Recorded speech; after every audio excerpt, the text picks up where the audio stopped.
قالوا يا صالح قد كنت فينا مرجوا قبل هذا أتنهانا أن نعبد ما يعبد آباؤنا وإننا لفي شك مما تدعونا إليه مريب সামুদ জাতি জানিয়ে দিলেন, হে সালেহ, ইতিপূর্বে আমরা তোমার উপর অনেক আশা করতাম, আশা রাখতাম, অনেক তোমাকে নিয়ে আমরা ভরসা করতাম যে তোমাকে দিয়ে আমরা এইটা করব ওইটা করব, তোমাকে দিয়ে আমাদের এই আশা ওই আশা, এটা আমরা আশা করতাম। আতানহানা আন না'বুদা মা ইয়া'বুদু আবাউনা, তুমি কি আমাদেরকে আমাদের বাপ-দাদারা, আমাদের পূর্বপুরুষরা যেই জিনিসগুলোর ইবাদত করত, যেই দেবদেবতার ইবাদত করত, পূজা করত, তুমি কি আমাদেরকে সেগুলো থেকে নিষেধ করছো? আলহামদুলিল্লাহ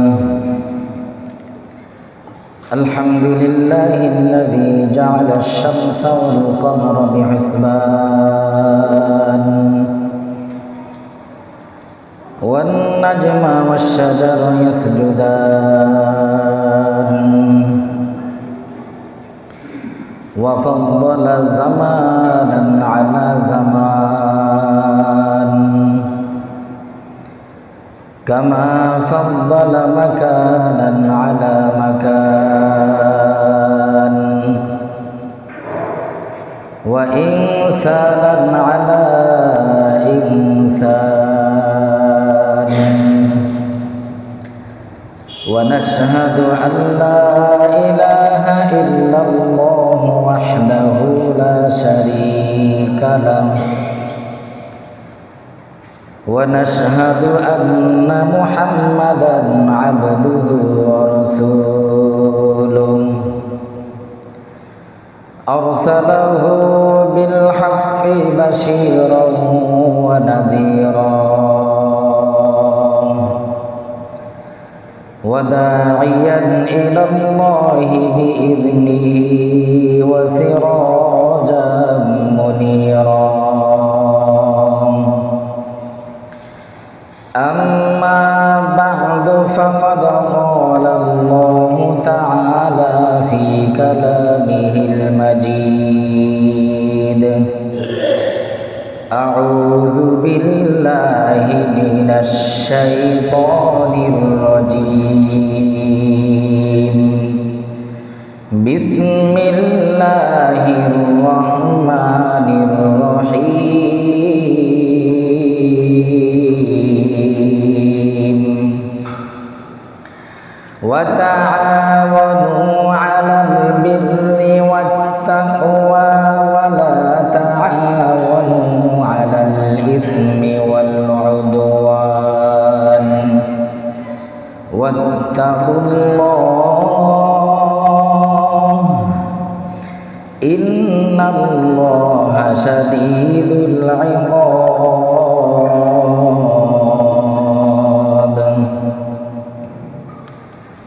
وقال رسول الله صلى الله عليه وسلم ما من رجل يكون في قوم يعمل فيهم بالمعاصي يقدرون على أن يغيروا عليه ولا يغيرون إلا أصابهم الله بعقاب قبل أن يموت أو كما قال عليه الصلاة والسلام وقال الله تعالى في شأن حبيبه إن الله وملائكته يصلون على النبي يا أيها الذين آمنوا صلوا عليه وسلموا تسليما اللهم صل على محمد وعلى آل محمد كما صليت على إبراهيم وعلى آل إبراهيم ইন্নাকা হামিদুম মাজিদ। আল্লাহুম্মা বারিক আলা মুহাম্মাদিন ওয়া আলা আলি মুহাম্মাদ কামা বারাকতা আলা ইব্রাহিম ওয়া আলা আলি ইব্রাহিম ইন্নাকা হামিদুম মাজিদ। রব্বি জিদনি ইলমা রব্বি জিদনি ইলমা রব্বি জিদনি ইলমা রব্বি ইশরাহ লি সাদরি ওয়া ইয়াসসির লি আমরি واحلل عقدة من لساني يفقهوا قولي بلغ العلا بكماله كشف الدجى بجماله حسنت جميع خصاله صلوا عليه وآله।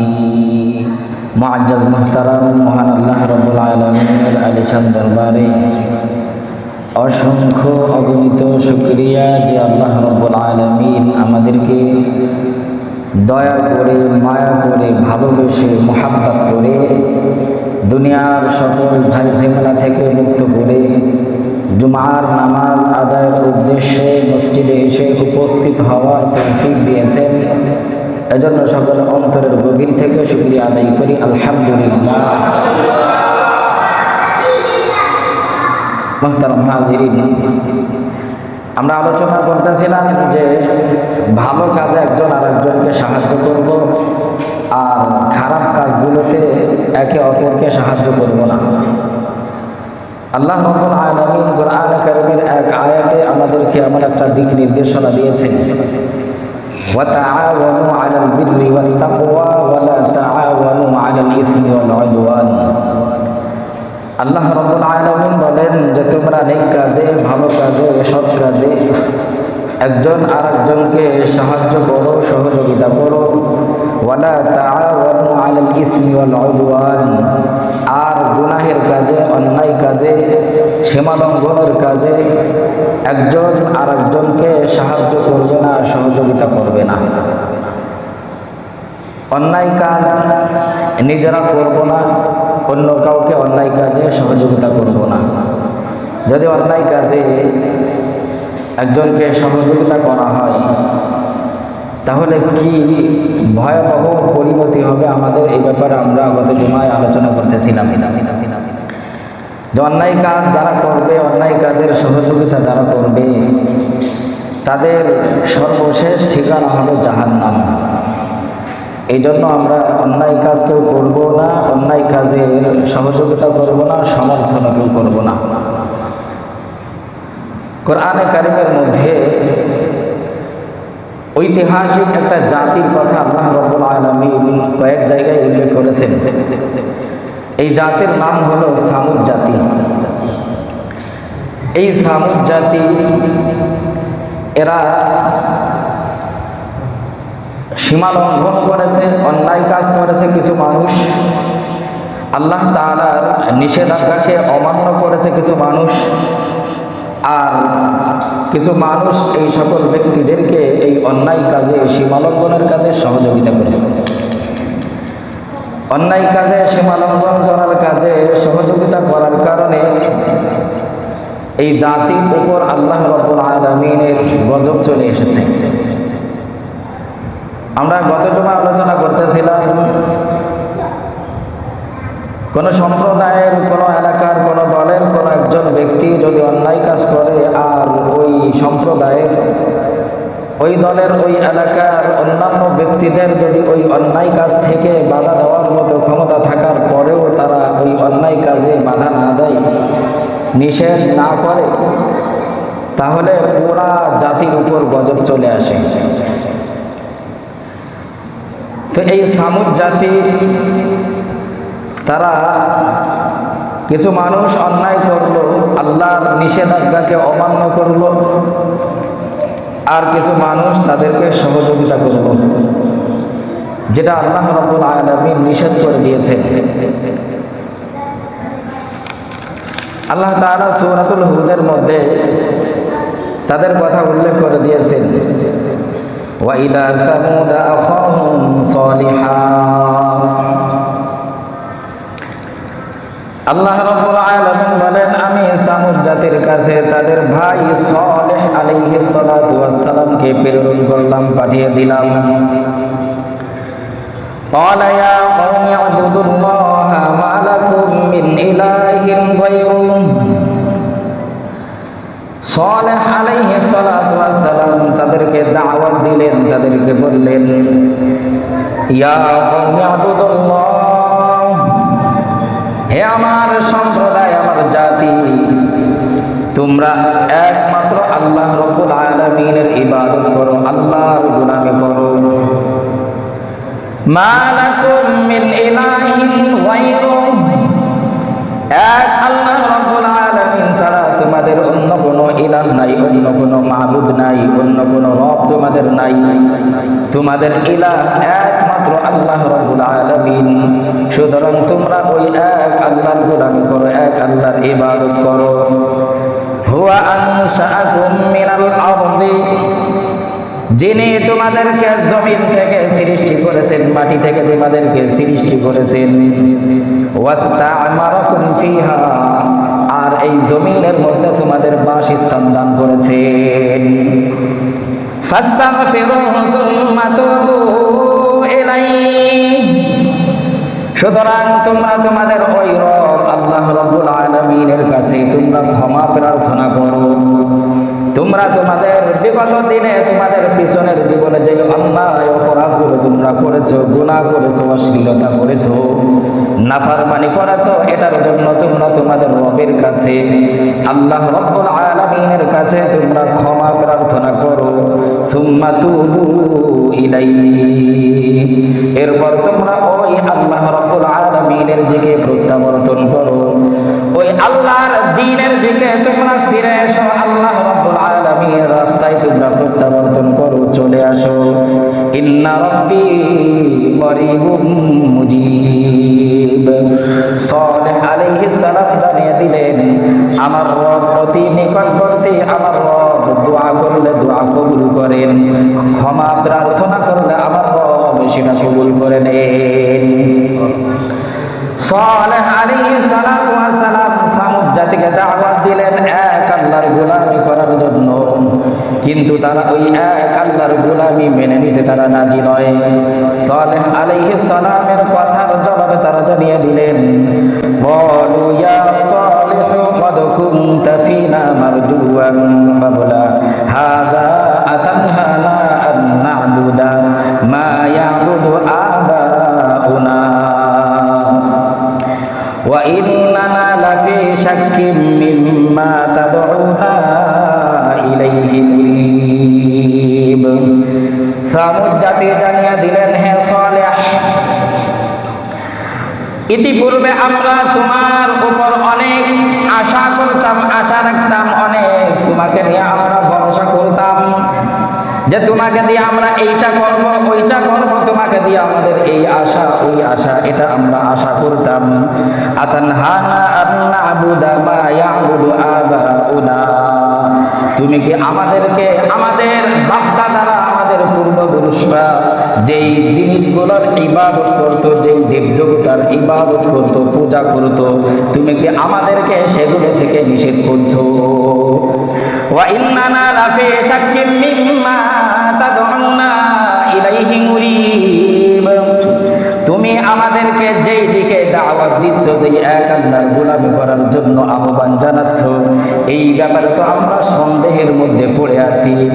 আমরা কি ওই আমাদের দেব দেবতার পূজা বাদ দিয়ে, আমাদের খোদাদের গোলামি বাদ দিয়ে তোমার এক আল্লাহকে আমরা রব বলে মানব কি মানব না, এই ব্যাপারে তো আমরা সন্দেহের মধ্যে পড়ে রয়েছি। আমাদের মন সাড়া দেয় না, সাক্ষী দেয় না যে আমরা আমাদের দেব দেবতার পূজা বাদ দিয়ে, আমাদের মূর্তিদের পূজা বাদ দিয়ে তোমার এক আল্লাহকে আমরা রব বলে মেনে নেই, এটা আমাদের মন সাক্ষী দেয় না। সালেহ আলাইহিস সালাম তাদেরকে দাওয়াত দিলেন এক আল্লাহর গোলামি করার জন্য। তারা এক আল্লাহর গোলামি মেনে নিতে রাজি নয়। তারা তাদের বহু খোদা যে আছে, একাধিক খোদা যে আছে, সেগুলোর পূজা তারা করবে। তাদের এই খোদাগুলো কে ছিল, কারা ছিল? সালেহ আলাইহিস সালাম বললেন, তোমাদের ওই খোদাগুলো কারা, তাদের নাম কি? তারা একে একে তাদের খোদাগুলোর নাম তারা জানিয়ে দিলেন যে আমাদের খোদাগুলোর নাম হলো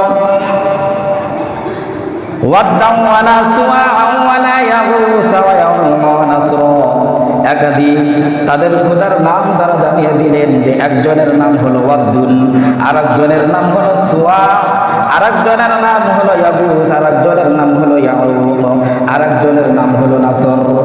এই পাঁচ খোদার গোলামি তারা করত, ইবাদত করত, পাঁচটা মূর্তির পূজা তারা করত। মূলত এই যে পাঁচটা মূর্তির নাম তারা জানিয়ে দিয়েছে, এই পাঁচটা মূর্তি মূলত পাঁচটা মূর্তি ছিল না। এই পাঁচটা মূর্তি তাদের পূর্বের অনেক আগের জামানায় পাঁচজন আল্লাহর ওলি বুজুর্গ মানুষ ছিল। এই বুজুর্গদের মূর্তি তৈরি করে এই সামুদ জাতি তাদের পূজা করত। এই পাঁচজন ব্যক্তি বিশিষ্ট আল্লাহর ওলি ছিল। এই আল্লাহর ওলিরা থাকা অবস্থায় ওই জামানার মানুষ তাদের সাথে ইবাদত করতে খুব পছন্দ করত। আমাদের মাঝে যদি কোনো আল্লাহর ওলি বড় কোনো বুজুর্গ আসে, তাহলে ওই ব্যক্তির পিছনে নামাজ পড়তে, তার সাথে ইবাদত করতে সাধারণত আমাদের ভালো লাগে, ঠিক কিনা? তো ওই জামানায় যারা আল্লাহর ওলি ছিল, এই যে পাঁচজন ব্যক্তি, তো এই ব্যক্তিদের সাথে তাদের ইবাদত করতে খুব ভালো লাগতো। একটা সময় এই ব্যক্তিগুলো যখন দুনিয়া থেকে চলে যায়, আল্লাহর ওলিরা যাওয়ার পর ওই এলাকার মানুষগুলো তারা ইবাদত বন্দেগী থেকে দূরে সরে পড়েছে, তেমন আর ইবাদত বন্দেগী করে না। ইবলিস চলে আসছে। ইবলিস এসে বলে, কি ব্যাপার, তোমরা যে আগের মতো আর ইবাদত বন্দেগী করো না, ঘটনা কি? তারা বলে যে আমাদের যে অলিয়া যারা ছিল, আমাদের বুজুর্গ পীর যারা ছিল, ওনারা থাকতে ওনাদের সাথে ইবাদত করতে ভালো লাগতো। তো ওনারা দুনিয়া থেকে চলে গিয়েছেন, যার কারণে তেমন একটা ইবাদত বন্দেগী করা হচ্ছে না। ইবলিস এবার সুযোগ পেয়ে বসলো। ইবলিস এই পাঁচ আল্লাহর ওলির অবয়ব তৈরি করে, তাদের প্রতিছবি তৈরি করে তাদের সামনে নিয়ে আসলো। এই পাঁচ ব্যক্তির পাঁচটা মূর্তি তাদের সামনে এনে পেশ করলো যে তারা তো দুনিয়ার থেকে চলে গিয়েছে, তাদের সাথে ইবাদত করতে তোমাদের মজা লাগতো, ভালো লাগতো, তো তাদের আকৃতি আমি তোমাদের কাছে এনে দিলাম।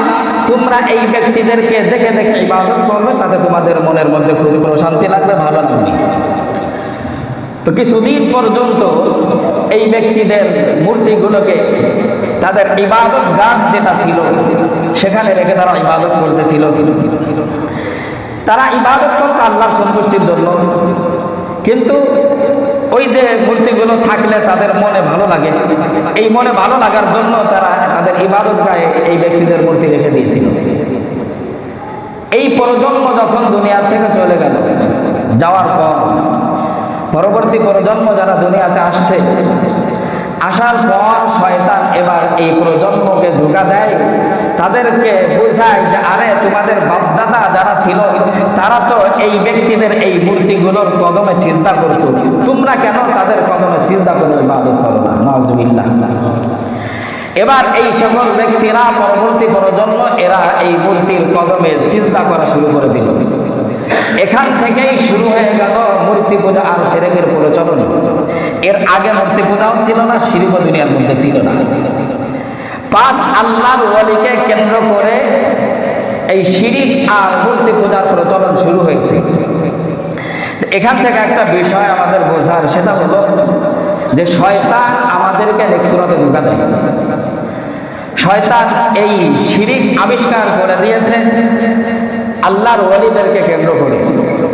এজন্য মেরে মুহতারাম, আমরা অতি ভক্ত যেন কারণ না হয়ে যাই, যে কাউকে পীর মানতে গিয়ে, কাউকে মুর্শেদ মানতে গিয়ে, কাউকে রাহবার মানতে গিয়ে এমনটা যেন আমরা না করি যে তার পায়ে আমরা চিন্তা করি। এটা শিরিকে আকবার, বড় ধরনের গুনাহের মধ্যে একটা হলো শিরিক, যেই শিরিকের গুনাহ আল্লাহ তাআলা মাফ করবেন না তওবা করা ছাড়া। যারা শিরিক করে তাদের ঠিকানা হলো জাহান্নাম। আল্লাহ তাআলা এদের জন্য জান্নাতকে হারাম করে দিয়েছেন, এদের ঠিকানা করে দিয়েছেন জাহান্নাম। এজন্য অতি ভক্তি করতে যায় কোনো ব্যক্তি হোক, কোনো ব্যক্তির কবর হোক, কোনো জায়গা হোক, কোনো গাছ হোক, কোনো খাট হোক, এই বিষয়গুলোর সামনে আমরা মাথা নত করবো না, সিজদা করবো না। যেহেতু কোরআনে কারিমের এই বর্ণনা থেকে বোঝা যায় যে ওই জামানার মানুষ তারা শিরিক শুরু করেছিল, মূর্তি পূজা শুরু করেছিল এই আল্লাহর ওয়ালা ব্যক্তিদেরকে কেন্দ্র করে। তো সামুদ জাতি তারা এই দেবদেবতাগুলো পূজা করত, দীর্ঘদিন ধরে তারা পূজা করে আসছিল। হযরত সালেহ আলাইহিস সালাতু ওয়াস সালাম যখন তাদেরকে এক আল্লাহর গোলামি করার জন্য দাওয়াত দিলেন, তখন তারা এক আল্লাহর গোলামি মেনে নিতে রাজি না। বলে আমরা আমাদের 5 খোদার গোলামি ছেড়ে দিয়ে তোমার এক আল্লাহর গোলামি করব না। সালেহ আলাইহিস সালাতু ওয়াস সালাম বারবার যখন তাদেরকে দাওয়াত দিতেন, তখন তারা সালেহ আলাইহিস সালাতু ওয়াস সালামকে একবার বলে দিলেন যে সালেহ, তুমি তো আমাদেরকে তোমার এক আল্লাহর গোলামি করার দাওয়াত দাও, তুমি একটা কাজ করো যে আমাদের এলাকায় একটা মেলা হয়, ওই জামানায় একটা মেলা হতো, এই মেলার দিন আমরা সবাই একত্রিত হব, জমায়েত হব, হওয়ার পর তুমি তোমার রবকে ডাকবে আর আমরা আমাদের রবকে ডাকবো।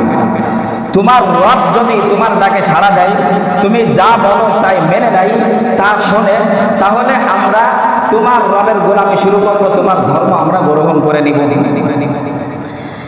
ঠিক তাই হলো।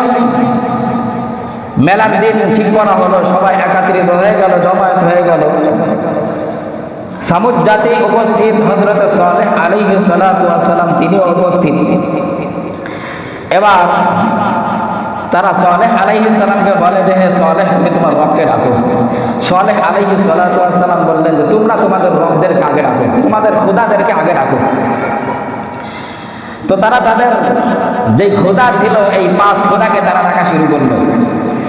তারা ডাকার পর তাদের খোদারা তাদের ডাকে কোনো সাড়া দেয় নাই। এরপর তারা বলতেছে সালেহ, এবার তুমি তোমার রবকে ডাকো, তোমার খোদাকে তুমি আহ্বান জানাও। সালেহ আলাইহিস সালাতু ওয়াস সালাম এবার আল্লাহ রাব্বুল আলামিনের দরবারে 2টা হাত উঠিয়ে দিয়েছেন। আল্লাহর দরবারে 2টা হাত উঠিয়ে দিয়ে আল্লাহর কাছে দোয়া করবেন। এমন সময় তারা বলে হে সালেহ, তুমি আল্লাহর কাছে কি দোয়া করবা, কি বলবা আল্লাহর কাছে? তারা বলে সালেহ, তুমি যা মনে চাই তাই বলে তোমার রবকে ডাকতে পারবে না, তুমি যা ইচ্ছা তাই আল্লাহর কাছে চাইতে পারবে না, আমরা যা বলবো তাই তোমার রবের কাছে তুমি বলবা। কি বলতে হবে বলো? তারা এবার বলে দেয় হে সালেহ, এই যে পাথরের পাহাড় দেখেছো? বলে হ্যাঁ। বলে এই পাথরের পাহাড়ের মধ্য থেকে তোমার রবকে বলো একটা জীবন্ত উটনি, গর্ভবতী উটনি বের করে দেখাইতে। সালেহ আলাইহিস সালাতু ওয়াস সালাম আবার আল্লাহর কাছে দোয়ার জন্য প্রস্তুতি নিলেন। এবার যখন তিনি দোয়া করবেন আল্লাহর কাছে যে আল্লাহ তুমি এই পাথরের পাহাড় থেকে উটনি বের করে দেখাও, এই পাথরের পাহাড় থেকে যদি উটনি বের করে দেখাইতে পারে সালেহ আলাইহিস সালাম তারা বললেন তাহলে আমরা তোমার ধর্ম গ্রহণ করে নিব, তোমার রবকে আমরা রব বলে মেনে নিব। সালেহ আলাইহিস সালাম আল্লাহর কাছে দোয়া করবেন, এমন সময় এই ঘাড় জাতি তারা বলে এ সালেহ, না না, আমরা যেটা বলছি সেটা নয়, আরেকটা শর্ত আছে। কি শর্ত? বলে এই পাথরের পাহাড় বিশাল বড় পাহাড়, এই পাহাড়ের মধ্যে কোনো জায়গা না কোনো জায়গায় উটনি থাকতে পারে, তুমি তোমার রবকে বলবা হে রব আমাদের জন্য একটা উটনি বের করে দেখাও। এই পাথরের পাহাড়ের মধ্য থেকে হয়তো কোনো জায়গা থেকে উটনি একটা হেঁটে বের হয়ে চলে আসবে, তুমি বলবা যে এইটাই আমার রব পাঠিয়েছে, মানবো না। তাহলে কি করতে হবে? বলে ওই যে একটা পৃথক পাথর পড়ে আছে দেখেছো? বলে হ্যাঁ দেখেছি। বলে ওই পাথরের মধ্য থেকে একটা গর্ভবতী উটনি বের করে আমাদেরকে দেখাইতে হবে। সালেহ আলাইহিস সালাম বললেন আচ্ছা ঠিক আছে, তাহলে কি তোমরা ধর্ম গ্রহণ করবা, আল্লাহকে রব বলে মেনে নিবা? বলে হ্যাঁ ঠিক আছে, যদি ওই পাথর থেকে পৃথক আলাদা পাথর থেকে উটনি বের করে তোমার রব আমাদেরকে দেখাইতে পারে তাহলে আমরা তোমার রবকে রব বলে মেনে নিব। সালেহ আলাইহিস সালাতু ওয়াস সালাম এবার আল্লাহর কাছে দোয়া করলেন হে মালিক, এই যে পৃথক যে পাথরটা দেখা যায় মালিক, এই পাথরের মধ্য থেকে তুমি একটা জীবন্ত উটনি, গর্ভবতী উটনি বের করে তুমি আমাদেরকে দেখাও। সালেহ আলাইহিস সালাম আল্লাহর কাছে দোয়া করতে দেরি, দোয়া কবুল হতে দেরি নয়, সাথে সাথে ওই পাথরটা ফোলা শুরু করে দিয়েছে। গর্ভবতী মায়ের পেট যেমন সন্তান গর্ভে আসার পরে পেট ফুলতে শুরু করে, ওই পাথরের পেটটা এইভাবে ফোলা শুরু হয়ে গিয়েছে। কিছুক্ষণের মধ্যে আল্লাহর কুদরতি একটা উটনি সেখান থেকে বের হয়ে তাদের সামনে এসে উপস্থিত হয়ে গিয়েছে। সুবহানাল্লাহ। উটনি যখন সামনে চলে এসেছে, সামুদ জাতি এত বড় খারাপ, এরা বলে সালেহ, এবার তুমি এই উটনি থেকে আমাদেরকে দুধ পান করায় দেখাও। সালেহ আলাইহিস সালাতু ওয়াস সালাম বললেন, যেই উটের বাচ্চা হয় নাই, যেই উটনির এখনো বাচ্চা হয় নাই, এই উটনি থেকে কিভাবে দুধ হবে? বলে তোমার যে রব পাথরের মধ্য থেকে উটনি বের করে আমাদেরকে দেখাইতে পেরেছে, ওই রব কি পারে না যে বাচ্চা ছাড়া উটনি থেকে দুধ দিতে? সালেহ আলাইহিস সালাম আল্লাহর কাছে আবার দোয়া করলেন, আল্লাহ তুমি এই উটনি থেকে দুধ দহন করে দুধ বের করে আমাদেরকে দেখাও। এরা এই উটনি থেকে দুধ পান করতে চায়। এবার সালেহ আলাইহিস সালাম দোয়া করার পর আল্লাহ তাআলা জানিয়ে দিলেন, ও সালেহ তুমি তোমার সম্প্রদায়কে বলে দাও, তাদের যে পাত্র আছে, তাদের ড্রাম, বালতি, পাতিল পুতিল যা আছে এগুলো নিয়ে উপস্থিত হয়ে যেতে বলো। সালেহ আলাইহিস সালাম তাদেরকে জানিয়ে দিলেন, দুধ রাখার জন্য যেই পাত্রগুলোর দরকার তোমরা নিয়ে উপস্থিত হয়ে যাও। সামুদ জাতি সবাই উপস্থিত হয়ে গেল, যার ঘরে যা ছিল পাত্রপুত্রী এইগুলো নিয়ে সবাই উপস্থিত হয়ে গিয়েছে। এবার সালেহ আলাইহিস সালাতু ওয়াস সালাম আল্লাহর নামে যখন তার ওলানে হাত দিয়েছে, বামে হাত দিয়েছে, হাত দেওয়ার সাথে সাথে এত পরিমাণ দুধ বের হয়েছে, তাদের যত পাত্র তারা এনেছিল, বালতি, ড্রাম যা কিছু এনেছিল, আল্লাহর এই কুদরতি উটের দুধে তাদের সমস্ত পাত্র ভরে গিয়েছে, তাদের পাত্র ভরে গিয়েছে, কিন্তু উটের দুধ এখন পর্যন্ত শেষ হয় নাই। সুবহানাল্লাহ। আল্লাহর কুদরত তারা দেখেছে। এবার সালেহ আলাইহিস সালাম বলেন, তাহলে এখন তোমরা আল্লাহকে রব বলে মেনে নাও। বলে না, এখন আমরা মানব না, আমরা আরো কিছুদিন পর্যন্ত দেখতে চাই, আমরা আরো কয়েকদিন পর্যন্ত দেখতে চাই তোমার এই উটনিটা কি সত্যি আল্লাহর পক্ষ থেকে আসছে কিনা। সালেহ আলাইহিস সালাতু ওয়াস সালাম বলে দিলেন, আচ্ছা ঠিক আছে, তবে এই যে উটনিটা আছে, এই উটনির গায়ে কেউ হাত দিবা না। ওয়া কওমি হাযিহি নামাতুল্লাহি লাকুম আয়াতান ফাদারুহা তাকুল ফি আরদিল্লাহি ওয়া লা তামাসসুহা বিসুইন ফায়াখুযাকুম আযাবুন করিব।